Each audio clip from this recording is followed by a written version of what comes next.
Hi, I'm Divya. I'm an engineer in the stream of ECE. I completed my post-graduation degree in ECE in the year of 2021. After completed my post-graduation degree, I want to develop my skill in the field of data science. Degree முடிச்சதுக்கப்புறம் எனக்கு வந்து ஒரு பெரிய career gap இருந்துச்சு. So அதுக்கப்புறம் நான் skill develop பண்ணணும்னு நினைக்கும் போது கோயம்புத்தூரில் பெஸ்ட் இன்ஸ்டியூட்டாக நான் சர்ச் பண்ணிட்டு இருந்தேன். அப்போ நான் கூகுளில் பார்க்கும்போது நிறைய இன்ஸ்டியூட் பார்த்தேன். அதில் எனக்கு பெஸ்ட்டாக பட்டது QT டெக்னாலஜிஸ். அதுவும் என் லொக்கேஷன் பக்கத்துலேயே இருந்ததுனால நான் சூஸ் பண்ணிக்கிட்டேன். அது எனக்கு கொஞ்சம் பெஸ்ட்டாகவும் தோணுச்சு. அங்கே நான் படித்த கோர்ஸ் வந்து டேட்டா சயின்ஸ் வித் பைத்தான்.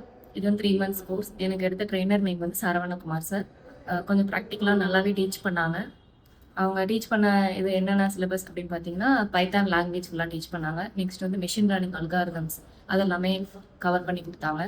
ப்ராக்டிக்கலாக 3 months நான் கோர்ஸ் கம்ப்ளீட் பண்ணதுக்கப்புறம் ஒரு ப்ராஜெக்ட் இம்ப்ரூவ் பண்ணுற அளவுக்கு நான் டெவலப் ஆகியிருந்தேன். அது வச்சு நான் ஒரு ப்ராஜெக்ட்டுமே பண்ணியிருக்கேன். அந்த ப்ராஜெக்டோட டைட்டில் என்ன அப்படின்னு பார்த்தீங்கன்னா, ஸ்டூடெண்ட் பெர்ஃபார்மன்ஸ் ஃபேக்டர்ஸ். அது எதுக்கு நம்ம வச்சுருக்கோம் அப்படின்னு பார்த்தீங்கன்னா, ஸ்டூடெண்ட்டோட ஃபைனல் எக்ஸாம் ஸ்கோர்ஸை நம்ம ஃபஸ்ட்டே ப்ரெடிக்ட் பண்ணுறதுக்காக நம்ம யூஸ் பண்ணுறோம். அது எதை பேஸ் பண்ணியிருக்குன்னா, பைத்தான் லாங்குவேஜை பேஸ் பண்ணியிருக்கு. அதை வச்சு நம்ம மாடல்ஸ் வந்து பில்ட் பண்ணிக்கலாம். நான் data science and Python libraries வச்சு ஒரு ப்ராஜெக்ட் பண்ணியிருக்கேன். அது என்னன்னு எக்ஸ்பிளைன் பண்ணுறேன்.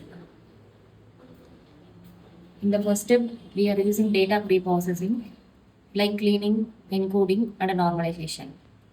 And the second step is EDA. And third step is train and split the data sets. And here we plot the box plot, histograms, and the correlation matrices as a output.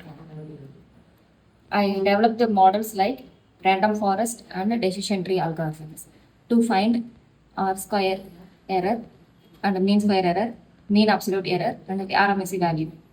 The variance score is 0.65. Thank you, QT Technologies, and my mentor, sir, Saravakumar.